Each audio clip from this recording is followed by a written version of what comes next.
Terima kasih Tuhan Yesus, Rajaku di atas segala raja. Pagi hari ini Tuhan, berbicaralah, kami siap mendengar. Firman kebenaran, biarlah itu ditabur ke dalam hati kami, ke dalam roh kami. Supaya kami sepenuhnya berjalan menurut kehendak Bapa, menurut kehendak kebenaran firman. Kami siap mendengar Tuhan, dan tidak hanya mendengar, tapi kami mau menghidupi segala firman yang ditabur, dan kami akan berbuah lebat. Di dalam nama Tuhan Yesus, Engkau yang akan ditaburi oleh kebenaran firman dan diurapi oleh tangan Tuhan bersama saya katakan. Amin. Shalom, shalom. Ya. Boleh yang belakang maju ke depan mungkin? Biasanya kalau naik pesawat kan maunya di depan ya. Kebetulan saya pilot gitu ya. Yang minta sama saya, oke maju depan dong, boleh nggak duduk di depan? Kalau dikasih bisnis ya. Kalau boleh dengan kerendahan hati bapak-bapak yang di belakang boleh maju ke depan, di kursi depan masih kosong. Iya, kalau enggak berangkat-berangkat nih penerbangannya. Kalau enggak pindah ke depan saya masukin ke dalam lembah kekelaman nanti terbangnya. Saya kalau terbang itu suka lucu ya, saya diperiksa ketat banget. Wah Pak, takut ada penyelundupan bom apa segalanya. Saya bilang sama mereka, kalau saya terbang mesin 2, mesin 3, mesin 4. Saya tuh bunuh orang pakai jari aja. Iya kan? Tinggal saya masukin koordinat kemana aja, langsung sampai. Tinggal mesin saya matiin pakai jari. Saya bilang saya nggak perlu senjata. Ya kan? Banyak kan kasus kan orang bunuh diri gitu kan pesawat ya. Karena jemaatnya bandel soalnya. Ya, perkenalkan nama saya Mavela Rico Seta, saya biasa dipanggil Mavela. Saya seorang pilot kurang lebih baru 33 tahun. Bekerja, iya. Bekerja di langit baru 33 tahun. Jadi saya bekerja di berbagai maskapai. Waktu itu pertama saya awali di Garuda. Kemudian karena saya mungkin kurang pinter, akhirnya saya nggak cocok di sana, saya pindah ke Swiss Air Pak. Saya tinggal di Eropa. Kemudian pulang dari Eropa, saya lanjut ke Qatar Airways Pak. Jadi di sana saya ikut bangun Qatar Airways dari keadaan masih awal sekali. Kemudian 2014 akhir saya kembali ke Indonesia. Saya setahun nganggur karena saya ngurusin ibu saya. Ibu saya pagi tadi ibu saya ke RSPAD, seharusnya saya diminta suruh nganter kan. Cuman saya bilang, Mam, coba saya berusaha untuk bagi waktu. Akhirnya jemaat saya ada yang bisa antar. Harusnya saya itu yang minta, karena ibu saya udah 82, jadi saya minta tolong saya. Baru 52 masih, 82. Terus akhirnya jemaat saya yang antar ke sana. Kemudian gara-gara ibu saya itu saya setahun gak terbang, terus 2016 saya masuk ke Batik, 2018 saya dipindah ke Lion Air. Ceritanya sampai bulan Januari tahun lalu kontraknya habis, kemudian saya off, istilahnya berhentilah, mengundurkan diri karena banyak hal yang nggak sesuai. Ya mungkin sekarang ini saya lagi ada company baru, airline baru, saya diminta bantu di situ untuk nge-set up lah ya, untuk nge-set up airline baru. Tapi masih sifatnya perintis, bukan airline besar. Jadi kejadian, mungkin Bapak Ibu pernah dengar kejadian Palu ya? Iya ya, kejadian Palu itu disitulah setelah kejadian, sebulan sebelumnya saya baru selesai sekolah teologi. Sebulan kemudian langsung kejadian Palu, sebulan kemudian Tuhan minta saya untuk bangun gereja sel. Gereja sel, akhirnya saya bangun Tuhan izinkan bangun 2018 November, Desember mulai berjalan, jadi kurang lebih sekarang udah mau 6 tahun ya, 6 tahun lebih. Gereja saya kalau Bapak sering ke Bundaran HI enggak? Pernah ke Bundaran HI? Setiap hari Kamis jam 7 malam sampai jam 12 saya di pinggir jalan. Gereja saya taruh di jalan semenjak Covid gereja ditutup, saya nggak mau bodoh. Saya nggak mau kalah sama masalah. Kenapa? Saya waktu itu baru keluar dari Covid. Jadi waktu itu saya, kalau menurut medis, di sini pasti ada dokter, medis bilang nih orang udah mati, tetapi puji Tuhan saya masih hidup. Jadi setelah itu saya bilang sama Tuhan, Tuhan saya nggak mau kalah sama masalah. Semua gedung ditutup, gereja ditutup. Saya bilang sama tim saya, gereja pindah pinggir jalan. Jadi mulai 2020 itu gereja saya ada di pinggir jalan di Bundaran HI. Jadi setiap hari Kamis, kalau setiap hari Sabtu saya ada di Cafe Amigos Kemang. Jadi saya pakai kafe. Kenapa saya pakai kafe? Karena orang harus dengar nama Yesus, betul? Orang harus dengar nama Yesus. Jadi saya pakai kafe, jadi orang lagi makan, siapapun di sini naikkan puji-pujian, khotbah, mereka dengar gitu. Jadi pindah-pindah Amigos, ada yang di Kuningan dulu sampai tutup, akhirnya ke Amigos pusat di Kemang. Jadi itulah yang sampai sekarang saya kerjakan. Boleh dikurangin ekonya enggak ya? Atau biar enggak feedback. Jadi saya kurang lebih mengembalakan gereja hampir berjalan 7 tahun, 6 tahun mau 7 tahun. Kira-kira itu saya tinggal di Jakarta Timur, keluarga saya pilot semua, ayah TNI AU dulu, pilot tempur, kakak saya yang 2 juga pilot, yang satunya lagi pilot juga pendeta juga, mengembalakan gereja juga gitu ya. Rute saya karena saya terbang di berbagai maskapai, saya jadikan pesawat saya gereja saya, Pak. Jadi kemanapun saya pergi, itu adalah kendaraan saya, disitulah saya melayani. Saya memberitakan nama Yesus, saya mendoakan orang sakit di pesawat, apalagi terutama terakhir 7 tahun terakhir ini saya terbangnya kan lebih banyak umroh ya, Lion itu bawa jemaah umroh ke Saudi Arabia. Saya tinggal di Qatar 10 tahun, memberitakan Injil di Timur Tengah 10 tahun, di Saudi Arabia 7 tahun. Saya memberitakan sampai depan kuburannya Nabi Muhammad. Di namanya Masjid Nabawi. Puji Tuhan 2021 akhir mereka membuka wilayah 2 kilometer. Daerah itu adalah daerah khusus haram itu hanya untuk muslim. Tetapi rajanya membuka lagi peraturan itu dibuang, siapapun boleh masuk. Dan itu kesempatan yang baik bagi saya untuk memberitakan Injil di Saudi Arabia. Pertanyaannya, apakah memberitakan Injil itu tugas pendeta? Bukan ya, tetapi tugas kita semua. Tetapi banyak orang mendinai tugas ini dengan berbagai jawaban-jawaban yang sifatnya rohani. Oh, panggilan saya bukan itu. Panggilan saya khotbah, panggilan saya bermain musik, panggilan saya jadi singer, panggilan saya jadi song leader. Panggilan saya bukan di situ, enggak. Setiap orang dipanggil yang sama. Ya, ayatnya ada banyak.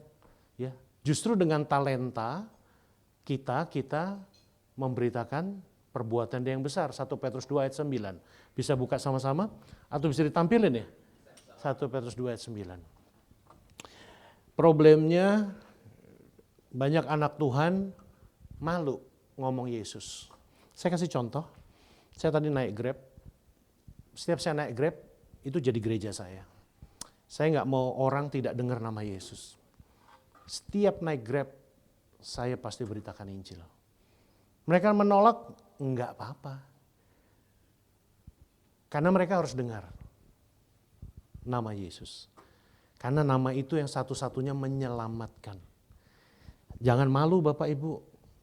Ya, tetangga sebelah memproklamirkan 5 kali sehari, mereka nggak malu. Tetapi Kristen bersembunyi. Ya, saya kasih contoh waktu zaman COVID, orang takut dengan namanya virus COVID. Saya baru 3 kali kena COVID dan dirawat semua. Mulai Delta enak rasanya. COVID-19 saya seharusnya sudah nggak ada.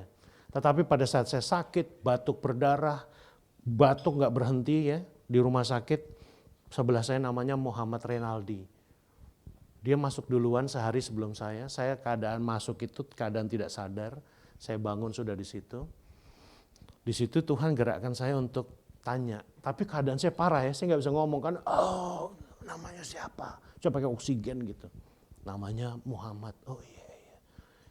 Dia keadaannya jauh lebih baik daripada saya di ruang isolasi itu. Saya udah parah karena udah panas tinggi kan, rambut rontok, muka hitam-hitam karena panas. Saya bilang sama Muhammad, boleh nggak saya berdoa buat kamu? Dalam hati dia ngeliat, kayaknya lo yang butuh didoain bos. Tampang lo udah sekarat begitu mau ngedoain gue. Ya, gue bilang, boleh nggak? Oh boleh Pak, mungkin dia gak enak ya. Boleh Pak, boleh. 4 hari saya beritakan Injil, saya doain. Hari ke-4 malam, paginya sembuh. Dianya. Kira-kira saya sembuh gak? Kalau Anda melihat hal ini, Anda pasti akan komplain sama Tuhan. Orang lain disembuhin, gak seiman lagi. Tetapi kenapa gue belum? Enggak. Hari itu tuh gak Bapak Ibu, ini saya mau share. Pada saat kematian sudah di depanmu, you have no time to repent. Saya kasih tahu. Dosanya kita ini terlalu banyak karena dibiarkan. Anda dibuat flashback, ngelihat seluruh dosa-dosamu. Betul penebusan itu benar, tetapi ada tanggung jawab kita. Yang harus kita pertanggungjawabkan. Saya gak sempat minta kesembuhan. Saya cuma bilang, Tuhan, forgive my life. Kalau boleh nafas terakhirku, aku tetap memberitakan Injil. Karena kalau udah di depan begitu tuh, udah di jurang tinggal disentuh, udah masuk, udah mati, selesai. Wah itu beratnya pada saat orang sekarat. Beratnya adalah bagaimana Anda menyelesaikan masalah yang lalu ya di hadapan Tuhan. Karena itu mati itu yang paling Anda takuti apa? Ketemu sang raja. Anda ditemui sesuai dengan temanya enggak nih? Temanya apa? The true image. Apakah Anda ditemui sesuai dengan tema kita enggak? True image. Hari itu dia mengalami kesembuhan, saya makin sekarat, paru-paru saya putih. Dia peluk tangan saya, Captain terima kasih buat sharing firmannya. Saya kan selalu putar lagu pujian tuh di rumah sakit. Lagunya berhenti di Spotify, dia sampai nanya, Cap. Dikiranya saya mati kan. Cap. Datengin. Cap. Oh masih hidup. Tahu nggak dokter tuh jujur sama saya. Setelah saya keluar ya, Cap, kami nengokin Captain tiap hari gitu. Sebetulnya kami bingung obat apa yang mau dipakai kan gitu. Kami jujur sih Cap, kami ngeliat Captain di rumah sakit itu cuman pengen lihat nih orang masih hidup nggak. Pikirannya kan apa? Tempat tidurnya mau dipakai orang lain. Bayangin nggak? Mereka jujur 5 ahli megang saya. Oh iya gitu kan ngobrol gitu kan cerita tentang ini. Terus saya ceritain tentang Yesus, saya ceritain tentang kejadian Palu. Mereka tahu saya siapa yang di Palu itu. Dia cerita, oh Tuhan Yesus sayang sama Captain ya, padahal Muslim. Jadi singkat cerita, pasien kedua datang. Wah itu udah malah koma. Koma pakai alat. Saya malam-malam jam 2 pagi kebangun karena panas tinggi kan. Saya ganti baju, kan udah berkeringat gitu, udah susah di tempat tidur. Saya ngeliat dia pakai alat, tidur. Iseng aja saya, Pak, ambil batuk kan, Pak, boleh nggak saya berdoa? Tiba-tiba dia jawab, gitu. Saya kan nggak tahu ya jawabannya apa ya, enggak, apa iya kan saya nggak tahu kan. Bodo amat gue doain aja, dalam nama Yesus. 3 hari hidup. Saya masih sekarat Pak. Saya masih sekarat. Sampai di hari ke-11 disitulah pagi. Tiba-tiba hasil medis saya yang tadinya paru-paru putih, saturasi 72, 82, 78. Ya, bilang, Mas mau pulang enggak? Dalam hati, ini malaikat bukan ya? Kan pulang ada 2 ya, pulang ke rumah apa pulang ke akhirat nih enggak? Pulang kemana? Pulang ke rumah. Oh iya, kenapa? Dia sambil tercengang megang file. Nanti dokternya yang briefing. Bapak bisa mandi nggak? Jadi 11 hari kan nggak mandi.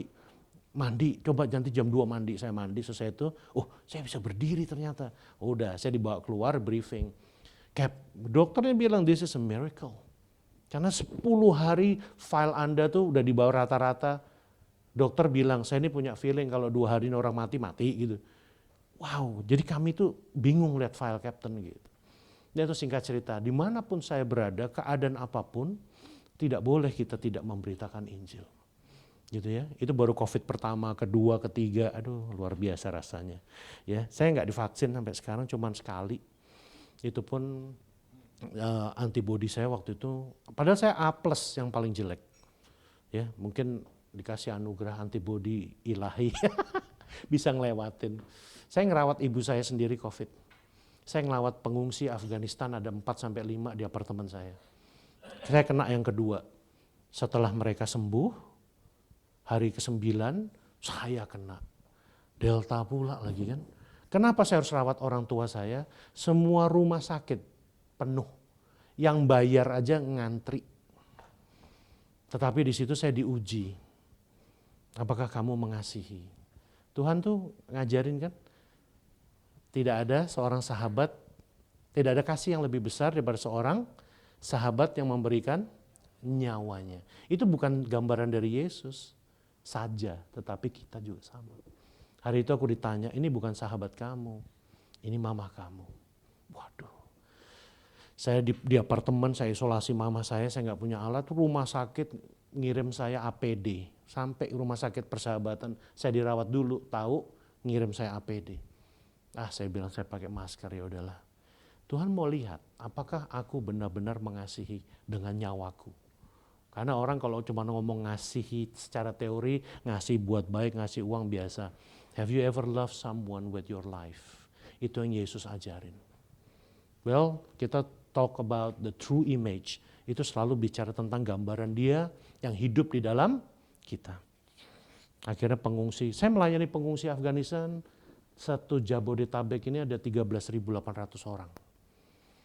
Sebagian besar di zaman COVID itu pada saat saya pindah gereja keluar, Tuhan kasih jiwa 1, 2, 10, 30, 100, 200, 400, 900 orang untuk terima Yesus. Glory to God. Bangsa-bangsa ada di negeri ini. Saya melayani yang di Makassar. Pertama justru saya melayani 2.000 orang di Makassar. Mereka banyak yang dibaptis, terima Yesus. Di Jabodetabek 13.800. Di Kupang ada 200 orang, saya melayani mereka juga. Hari itu pengungsi itu kenapa saya tadi bisa cerita kok ada pengungsi Afghanistan, Iran, Somalia yang ikut saya. Karena saya layani mereka.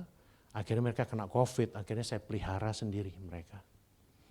Gitu. Puji Tuhan saya kena habis itu. Itu singkat cerita bicara tentang true image pagi hari ini. Apa yang disebut dengan true image? Kita punya waktu berapa lama?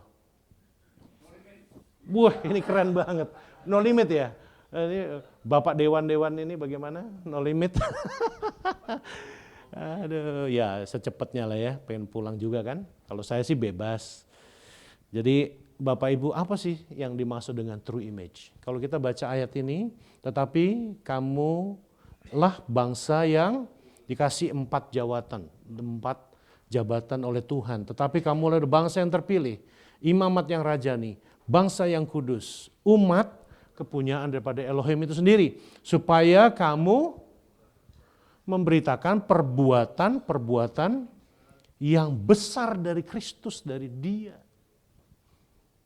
Yang telah memanggil engkau keluar dari kegelapan masuk ke dalam terang. Saya selalu bilang, panggilan kita ini cuma satu, bukan jadi pemusik, bukan jadi pengkhotbah, tetapi panggilan itu cuma satu, dipanggil keluar dari kegelapan masuk ke terang dengan talentamu, dengan hidupmu, dengan pekerjaanmu, engkau memberitakan perbuatan Dia yang besar. Ya. Jadi setiap orang diberi tanggung jawab nyawa seseorang juga. Kenapa kita harus menceritakan nama Yesus kemanapun? Ditolak, itu Yesus sudah ngomong. Dianiaya, hal yang biasa. Siapa yang pernah dibom di dalam gereja? Enggak pernah ya? Tahun 2000 saya dibom di dalam gereja. Mobilnya bekas bomnya sampai sekarang masih ada jadi monumen di rumah saya. Waktu itu saya dari organis gereja. Tahun 2000 itu saya organis gereja. Saya kena bom, terlempar, 7 mobil habis. Tapi itu pengalaman. Itu hal yang biasa kok. Anak Tuhan dianiaya itu biasa. Karena Yesus pernah khotbahkan yang sama. Kira-kira gereja dianiaya di Indonesia berapa ya? Sudah 3.000 lebih. Ibu saya pernah mau dibakar hidup-hidup bangun gereja. This is the true life of Christianity. Di Syria ada 700 orang.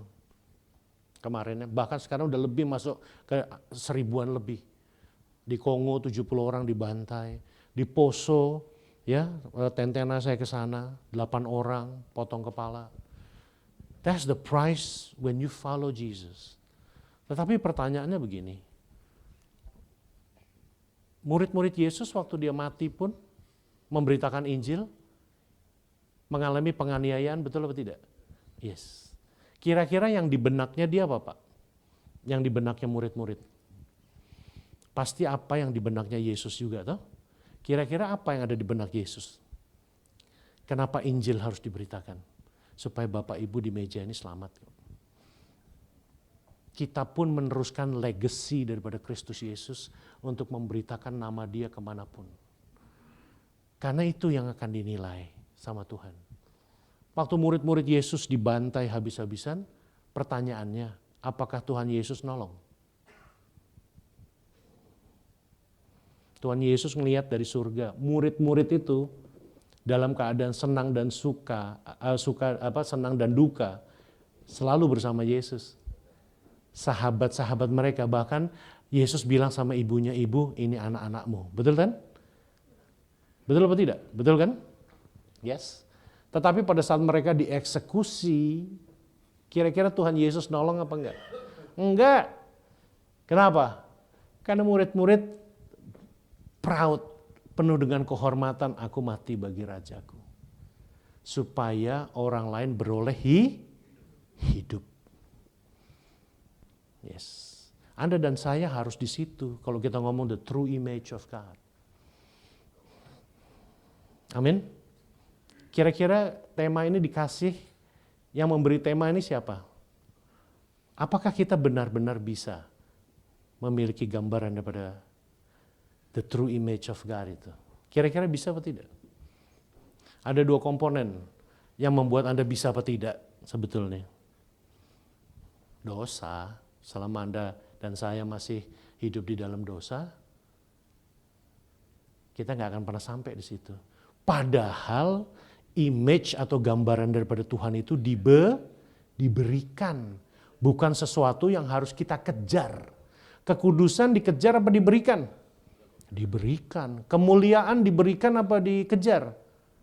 Diberikan, dianugerahkan. Tapi kenapa ke orang yang katanya juga udah bertobat, hidup baru, jatuh lagi dalam dosa? Karena tanpa yang satu ini selesai, kita nggak akan pernah sampai di titik ini.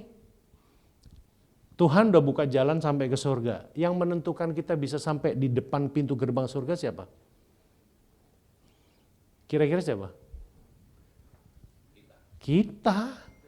Kita harus tahu ini dosa apa tidak gitu.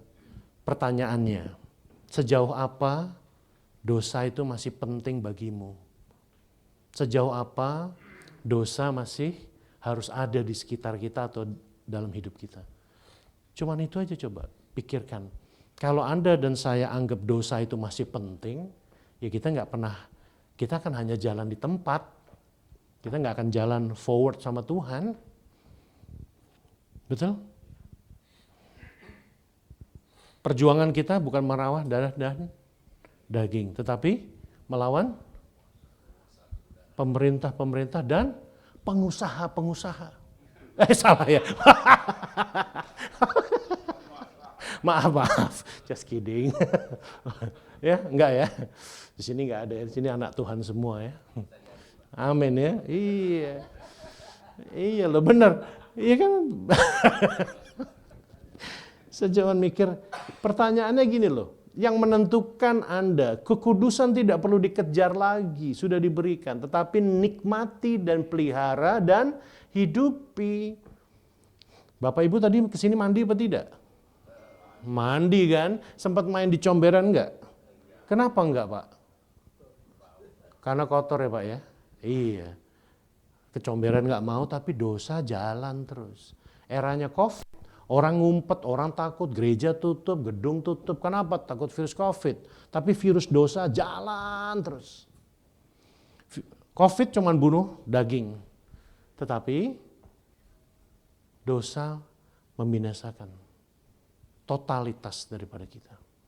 Akibat dosa nih Pak, Yesus harus disalib. Betul? The true image of God, Kejadian 1 ayat 26. Kita diciptakan, boleh tampilin? Kejadian 1 ayat 26, kita diciptakan pada dasarnya segambar dan serupa dengan kita. Dia yang ngomong.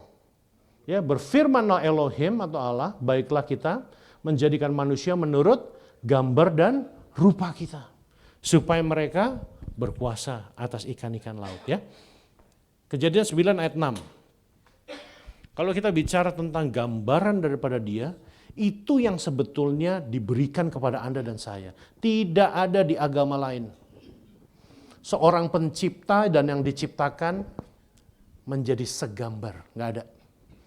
Ini suatu privilege dan kehormatan betapa Anda dan saya benar-benar harus menikmati kekudusan. Betul Pak? Kejadian 9 ayat 6. Siapa yang menumpahkan darah manusia, darahnya akan tertumpah oleh manusia. Sebab Elohim membuat manusia itu menurut gambarnya sendiri. Ini loh akibat dosa manusia kehilangan gambar. Tetapi akibat Kristus Yesus semuanya dikembalikan. Tetapi ada responsibility daripada kita. Tuhan sudah menyelesaikan responsibility-nya. Bagian kita untuk menjaga dan menikmati. Dosa itu cuma timbul dalam masalah.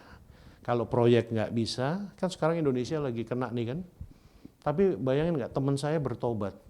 Mempertobatkan teman saya itu butuh hampir 1.000 triliun ternyata. Karena dia merasa bahwa nyogok itu nggak dosa. Sampai akhirnya kejadian Pertamina itu membuat mata dia terbuka. Gue bilang, butuh 1.000 triliun untuk mempertobatkan lo. Mahal juga ya. Iya, akhirnya dia, iya Cap, gue baru sadar, gue salah.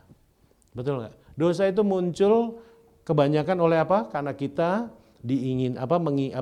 dicobai oleh keinginan sendiri. Kedua, oleh karena masalah. Kalau Anda ditangkap polisi, yang Anda pikirkan apa? Siap-siap dompet ya kan? Ya, harusnya gini, Pak. Saya minta maaf atas kesalahan saya. Saya mau jadi warga negara yang baik. Kalau memang saya harus ditilang, tilang aja. Loh iya dong. Loh, tunggu dulu. Kita ngomong true image ngapain kita? Pagi-pagi ngomong true image kayak gitu kita nggak bisa. Kebenaran harus nyata dalam hidup. That's it. Gitu. Kalau kita ngaku percaya sama Yesus, emang langsung masuk surga? I don't think so. Tuhan nggak pernah bilang begitu. Percaya, iblis juga percaya. Dengan namanya Yesus, Yesus anak Allah maha tinggi. Bahkan iblis jago menyembah. Pada saat di Gerasa, Yesus datang, orang yang kerasukan yang urusan sama babi itu, orang kerasukan, sifatnya iblis menghargai Tuhan luar biasa. Yesus datang dari jauh, dia hampiri, dia lari. Kemudian dia tersungkur proskuneo. Kepalanya ke bawah, mukanya ke bawah, gak berani lihat Yesus. Hai anak Allah yang maha tinggi, apa urusanmu di sini? Berdoa lagi, kalau boleh jangan binasakan saya. Saya minta dilempar ke babi. Kalau cuma masalah praise and worship, iblis jago. Cuma masalah berdoa, iblis juga buat yang sama. Bahkan sikap hidupnya, banyak orang gereja kalau lagi nyanyi di gereja apa? Kau ku sembah, sambil megang HP, ya nggak? Ya, iblis tuh lama-lama masuk surga duluan tuh, ya kan? Sikap kita nih sama iblis jauh Pak, menyembah sikapnya gimana harusnya? Tersungkur. Coba Bapak ke gereja, ada kata menyembah, nggak ada yang tersungkur. Yes. Kalau cuma modal percaya doang, Anda nggak akan sampai di sana. Karena gini, tanda orang percaya perbuatannya equal dengan Kristus Yesus. Itu tandanya. Iman tanpa perbuatan mati. Kan gitu. Iman itu adalah Kristus itu sendiri. Kristus tanpa perbuatan mati. So pada saat Anda ditangkap polisi, ya Pak, tilang aja, saya minta maaf. Tuhan Yesus memberkati Pak polisi ya. Potong kuping saya kalau Anda nggak dilepasin. Kenapa? Sangat jarang sekarang melihat orang yang punya integritas. Akhirnya semua bisa diatur dengan uang. Betul apa tidak? Yes, uang bicara. Makanya Tuhan itu disandingkan dengan apa? Uang, mamon, kekuasaan daripada mamon. Anda nggak bisa bersahabat sama mamon. Anda bisa kelola, bisa pakai mamon untuk kepentingan surgawi bisa. Apalagi bisnis harus kesogok-sogok, ya kan? Di airline, Pak, saya nginep di hotel bintang 5 kan? Pramugari berjejer, Pak. Tinggal pilih, Pak. Ya, nggak usah susah, gratis lagi. Makan gratis, dibayar lagi. Gimana ya? Pasti pernah dengar ya cerita tentang pilot, pramugari. Hotelnya bintang 5 sekali nginep, ya kan? Lumayan untuk kita-kita dibayar. Tapi apakah saya menjual integritas saya hanya untuk seperti itu? Enggak sih. Gitu. Jadi dalam aspek kehidupan, karakter sifat daripada Kristus harus nyata. Kalau memang berdosa, berdosa. Kita buka di Ibrani 10 ayat 26. The true image itu sebetulnya disematkan kepada Anda dan saya. Ya. Ibrani 10 ayat 26. Ya. Baca sama-sama yuk. 1, 2, 3. Sebab jika kita sengaja berbuat dosa, sesudah memperoleh pengetahuan tentang kebenaran, maka tidak ada lagi kebenaran. We are playing around. Orang Kristen sukanya begini. Karena gini, dia benar-benar sebetulnya kalau ditanya, apakah orang Kristen bisa bebas dari dosa? Sudah dibebaskan itu malah. Sudah dikeluarkan dari kegelapan. Balik lagi. Bukan karena kuasa daripada iblis sudah dihancurkan kepalanya. Tetapi semua oleh karena keinginan sendiri. Gitu. Kenapa orang banyak korupsi itu di luar? Karena uang. Karena itu yang dituju. Sehingga dengan cara apapun mereka ambil. Gitu. Kalau kita tahu hal ini, harusnya we will never make a sin. Karena sekarang begini, dosa sudah bukan bagian dari hidup kita. Dosa bukan punya kita lagi. Jangan dipakai, jangan dinikmatin. Setuju apa tidak?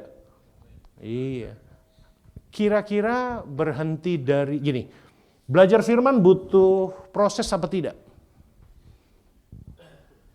Butuh. Berhenti dari dosa butuh proses apa tidak?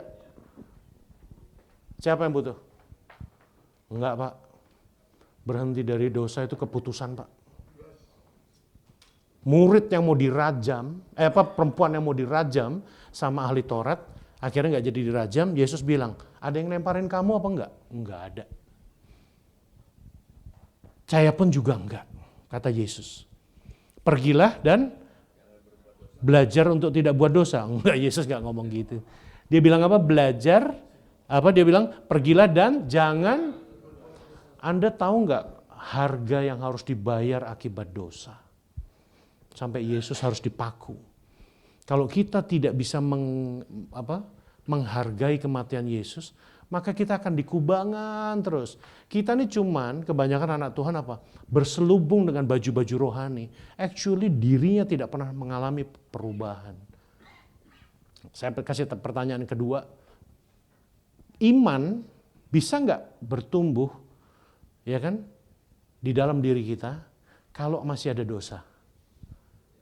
Nggak bisa, Pak.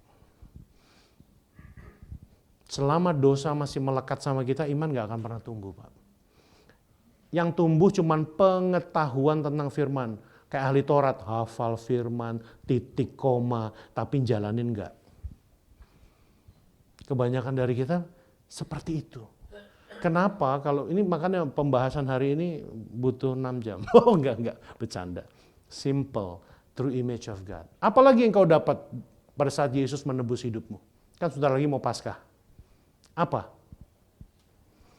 Kira-kira yang kita terima dari penebusan Yesus? Banyak sekali, Pak. Penebusan, diampuni dosanya, apalagi keselamatan, surga, apalagi damai sejahtera, Gambaran daripada dia dikembalikan, kemuliaan, kekudusan, mahkota. Kira-kira kita inherit mahkota itu ada berapa? Di surga? 7. Minimal ada 5. Ya, mahkota kehidupan, kebenaran, kemegahan, sukacita, kemuliaan, kesetiaan, ya. Itu ada, disediain. Apalagi Wahyu 3 ayat 21 kita buka. Bapak Ibu kalau melihat apa yang Tuhan buat sama kita luar biasa, terus kita masih bermain dengan dosa, something wrong. Kalau di Tionghoa dibilang something wrong, ya kan? Ada yang salah sama kita. Gitu. Wahyu 3:21. Barang siapa menang, ia akan kududukkan bersama-sama dengan aku di atas tahtaku. Bapak pernah bayangin nggak? Tahta saya duduk di situ aja merasa tersanjung banget tadi. Belum pernah sih suruh duduk di situ saya. Suatu kursi tahta daripada raja tidak pernah di-share kepada siapapun. Ini ngomong Yesus sendiri nih, Wahyu 3:21. Tetapi tahta itu diberikan kepadamu. Apa yang kurang dari Tuhan bagi kita sehingga kita masih sentuh dosa? Kados, kudus, artinya apa? Dipisahkan. Dosa tidak lagi ada tumbuh dalam hidup kita. Orang di luar sana, dosa masih lahir dari dalamnya, dirinya. Kita sudah tidak. Kita ini sebetulnya sudah bersih. Cuman karena keinginan kita sendiri, kita dicobai oleh keinginan sendiri, kita kembali kepada dosa. Be careful. Karena tanpa kebenaran yang kita hidupi, dosa masih ada. The true image of God hanya menjadi suatu retorika. 1 Korintus 3 ayat 16. 1 Korintus 3 ayat 16. Sampai apa yang kurang dari Tuhan. Tidak tahukah kamu bahwa kamu adalah bait Allah? Bahwa roh daripada Elohim diam, apa yang kurang? Agama mana yang Tuhannya tinggal dalam diri kita? Gak ada. 1 Korintus 6 ayat 19. 1 Korintus 6 ayat 19. Atau tidak tahukah kamu bahwa tubuhmu adalah bait Roh Kudus yang diam di dalam kamu. Roh Kudus yang kamu peroleh dari Elohim. Dan bahwa kamu bukan milik kamu sendiri. Ini problem daripada banyak orang. Pujian penyembahan aku kasih sama Tuhan. Persembahan aku kasih. Gue rajin ibadah. Doa pagi, doa malam, doa siang. Menara doa gue datang. Gue pelayanan. Apa yang Tuhan mau gue ikutin. Tetapi maaf ya Tuhan, diriku punya saya. Bahwa kamu bukan milik kamu sendiri. Kalau pernah dengar kejadian saya di Palu, hari itu cerita bagaimana Roh Kudus berbicara. Ini simpelnya begini Pak, gempa datang dari depan Pak. Mengarah ke saya dari Donggala, utara ke selatan, saya take off dari selatan ke utara Pak. Kira-kira kalau gempanya nabrak saya dari depan, kira-kira yang hancur depan saya apa belakang saya Pak? Depan. Kami meneliti bersama ahli dari seluruh dunia, 2 bulan 3 bulan di sana. Itu pecahan daripada landasan saya tuh di belakang. Ngikutin saya kayak panah gitu. Kalau Tuhan iseng, gempa dibuat di sana, nabrak Palu, nabrak landasan saya, harusnya jebol landasan depan duluan. Tapi dia balik loh, di belakang loh. That's how faithful is your God. Sampai ahli bingung, Cap, kami ini bingung nih. Ada tsunami, ada likuifaksi, kecepatannya tinggi ya. Kemudian ada gempa bersamaan. Fenomenal di Palu itu is just itu. Di Jepang tiap hari ada likuifaksi, tanah yang gerak, tapi cuman berapa senti balik lagi gitu, bergerak dikit-dikit. Tetapi yang bergerak dengan dahsyat itu baru di Palu. Di depan, kalau dia iseng, landasan saya yang jebol di depan, saya udah pasti masuk ke dalam situ. Karena kalau Bapak lihat ya, landasan itu sebetulnya ada presentasinya. Tapi saya bukan hari ini. Itu landasan saya bisa masuk ke dalam karena saya meneliti. Masuk ke dalam dan ada yang 2 meter dan 1 meter. Kalau Bapak penumpang saya, bayangin nggak hari itu? Roh Kudus berbicara sama orang yang khusus apa enggak? Gini, pada dasarnya Roh Kudus, untuk mendengar suara Roh Kudus butuh karunia tertentu apa tidak? Tidak. Roh Kudus dia bicara sama anak Tuhan siapapun. Tetapi problemnya kita lebih fokus kepada hal-hal duniawi. Ya. Iya, every day yang kita fokuskan, ya, bukan perkara-perkaranya dia, bukan apa yang harus. Saya suka share sama temen, ya mungkin nggak bisa diterima sama semua orang. Saya suka sharing begini. Saya kasih ilustrasinya begini sama teman. Saya sudah tidak pernah berdoa. Saya lebih senang baca firman. Kalau saya berdoa, Tuhan dengar suara saya. Tapi kalau saya baca firman, saya dengar suara Dia. I don't pray anymore. Karena kalau pray cuman isinya minta, buat apa saya ngomong sama Tuhan? Tetapi kalau saya bicara sama Tuhan, membicarakan perkara Dia. That's fine. Saya hanya bicara sama Tuhan. Sakit COVID pun saya nggak pernah minta kesembuhan. Sampai sekarang saya tidak pernah minta apapun sama Tuhanku. Karena bagiku Kristus lebih dari cukup. Tetapi apa yang aku bisa kerjakan bagimu ya Rajaku. Itu yang aku bicarain tiap hari. Every day. I only read Bible. Dan supaya saya tahu jalan pikiran Dia. Filipi 2 ayat 5. Yes. Kadang-kadang orang dibilang pendoa, saya ini. Kita ini cuma ngomong aja sama Tuhan. Maunya suara kita yang didengar. Pengen banget lu didengar sama Tuhan. Saya menteri Tuhan, He knows everything. My problem, He knows everything in my heart. Dia tahu, nggak usah lu ceritain sama Dia. Nggak usah lu nasehatin Tuhan untuk jaga anakmu. He knows His job. Problemnya apakah Anda tahu betul nggak apa yang Anda harus kerjakan bagi Dia? Yes, that's the problem with Christianity. Kita ini cuma dididik kebiasaan dari dulu, dari kecil sampai besar. Ya gitu-gitu aja ke gereja rutinitas. You are the living church. You should win people out there. Gereja sekarang sudah lambang salib di gereja sudah deviate. Fungsi daripada gereja sudah tidak menyelamatkan lagi. Tetapi problem jemaat, menjadi solusi hidup, menjadi sukses bagaimana dengan Yesus. Could you imagine? Church have been shifted so much. Yes. Hendaklah kamu dalam hidupmu bersama menaruh pikiran dan perasaan yang terdapat dalam Yesus. Saya cuma kasih ilustrasi seperti ini. Bapak keluar dari gedung ini, kasih waktu 1 menit untuk melihat orang banyak yang belum kenal Yesus. Kira-kira jawaban yang tepat bagi mereka apa, Pak? Binasa. Apakah Anda punya belas kasihan seperti Kristus? Perasaannya seperti Kristus? Kalau Yesus nggak punya perasaan, hari itu gempanya saya dia, yang penting gue ngerjain tugas gue, gempa gue kerjain, depan jebol. Kalau dia nggak punya perasaan, ngapain dia harus disalib? Orang Kristen, dia bisa menjadi pelayan Tuhan, dia bisa khotbah, Pak. Dia bisa melayani dengan musik, dengan pujian, apa, whatever. Dia boleh jadi gembala. Belum tentu punya pikiran dan perasaan sama dengan Yesus. Padahal ini takaran untuk kita semua, anak-anak Tuhan. That's why, listen more kepada apa yang Tuhan mau. Dia kan bicara tentang the true image kembali, ya. Apalagi? 1 Yohanes 3 ayat 24.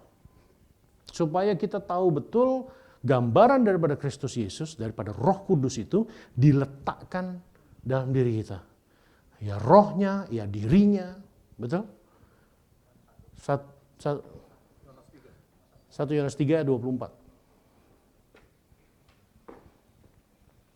Mohon izin saya di sini bukan menggurui bapak-bapak senior, bukan ya.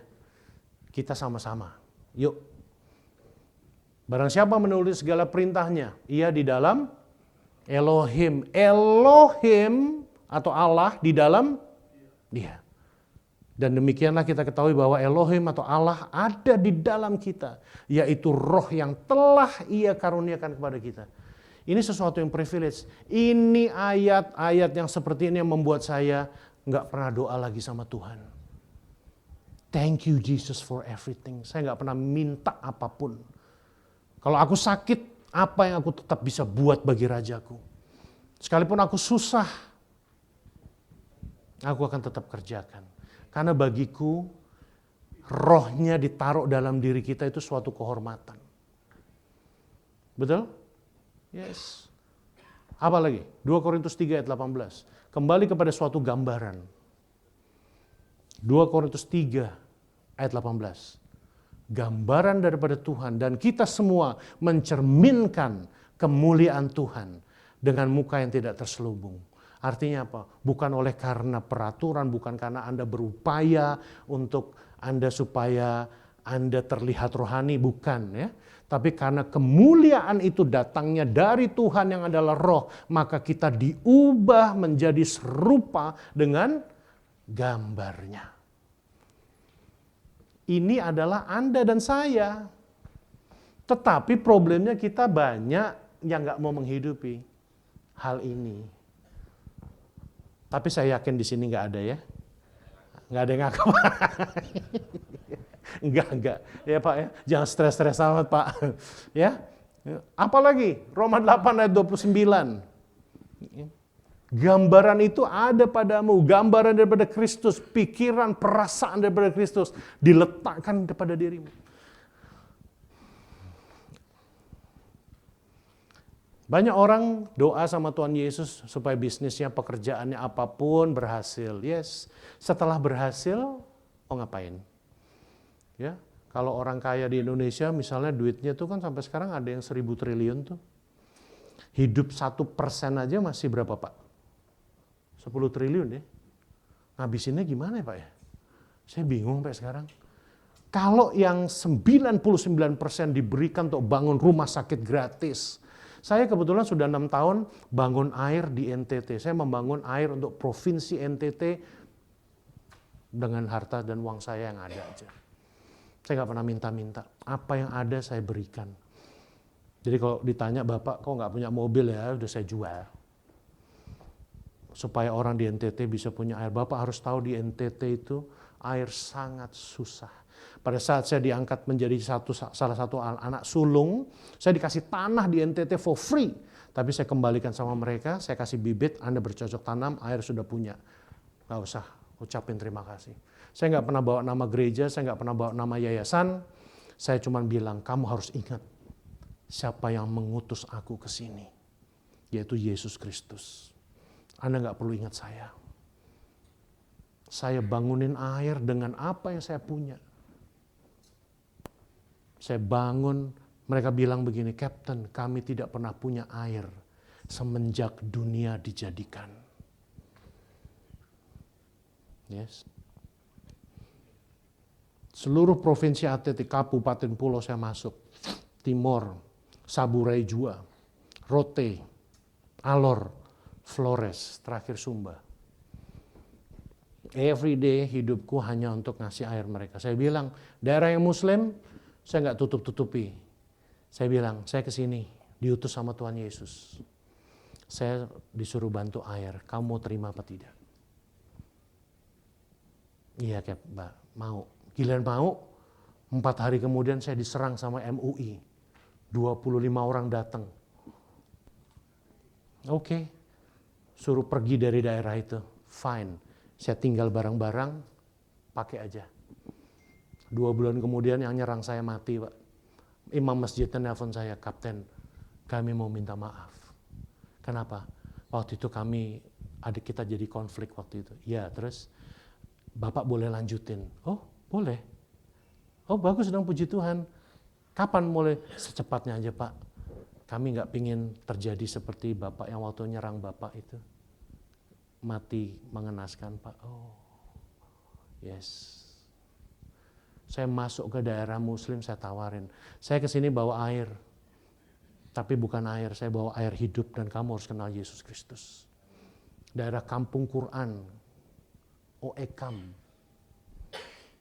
Di sana, kalau Bapak pernah dengar namanya air menjadi anggur, terjadi di NTT. Ya, tapi orang hanya euforia tentang mujizat yang pernah terjadi. Masjid bertumbuh luar biasa. Kemana anak Tuhan? Sinkritisme. Yang satu masih percaya kepada Tuhan, yang satu percaya kepada tradisi, kuasa kegelapan, atau apapun. Nah ini nggak boleh terjadi. Saya sampai sekarang masih kerjakan itu terus. Bayangin nggak 99% dari 1.000 triliun berarti 999 triliun. You can do anything with that. Ngubah orang miskin satu Indonesia bisa. Punya rumah sakit gratis bisa. Kenapa enggak? Cita-cita saya tinggal satu nih. Saya kerja sekarang ikut bangun airline yang baru. Saya bilang sama ownernya, kalau boleh buatin saya satu aja pesawat. Saya tinggalin lah terbang yang modern-modern. Saya terbang pesawat kecil aja. Saya cuma pingin punya pesawat medis. Cuma 40 miliar doang. Medis yang bisa masuk ke pulau-pulau. Bapak bayangin nggak kalau saya lagi di pulau-pulau di NTT atau di Indonesia ini, orang usus buntu, itu kan harus cepat ya. Kalau mereka di pulau, Bapak tahu nggak mereka mati di tempat. 17.600 pulau, nggak ada yang mikirin. Pakai kapal lama, Pak.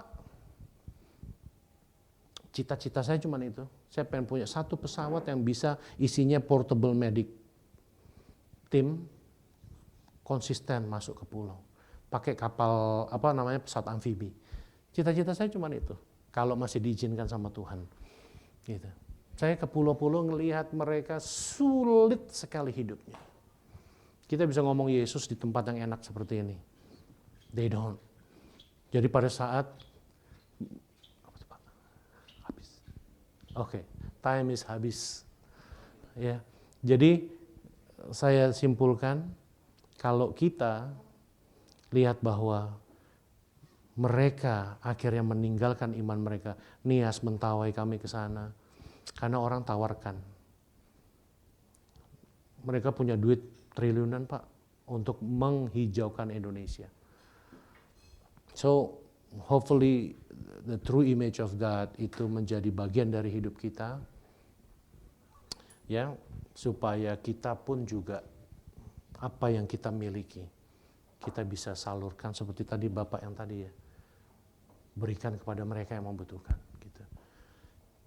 Sebab semua orang yang dipilihnya dari semula, mereka juga ditentukannya dari semula untuk menjadi serupa dengan gambaran anaknya, supaya anaknya itu menjadi yang sulung di antara anaknya. Gambaran Kristus itu disematkan kepada Anda. Nikmati dan hidupi. Ini pesan pagi hari ini dari firman Tuhan. Kiranya Tuhan Yesus memberkati. Mari kita tutup dalam doa. Terima kasih Tuhan Yesus. Terima kasih Roh Kudus. Segala kebaikan, kemurahan.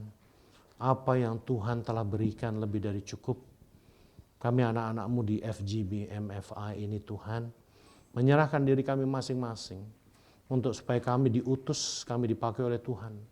Untuk kami menjadi saluran keselamatan bagi banyak orang. Menjadi saluran berkat bagi banyak orang. Biarlah mereka melihat perbuatan Kristus dalam hidup kami. Terima kasih untuk gambaran yang Tuhan letakkan di dalam hidup kami. Terima kasih untuk segala roh yang Tuhan percayakan untuk menghidupi kami. Kami mau ada di bawah pimpinan daripada Roh Kudus. Kami mau ada di bawah tuntunan daripada Roh Kudus. Biarlah firman itu menjadi kebenaran dalam hidup kami. Kami berbuah lebat. Kami menyatakan seluruh isi hati Tuhan dan menyelesaikan seluruh kehendak Tuhan dalam hidup kami. Terima kasih Bapa. Kami serahkan persekutuan ini di dalam tangan Tuhan yang kuat in the name of Jesus. Amin. Tuhan Yesus memberkati.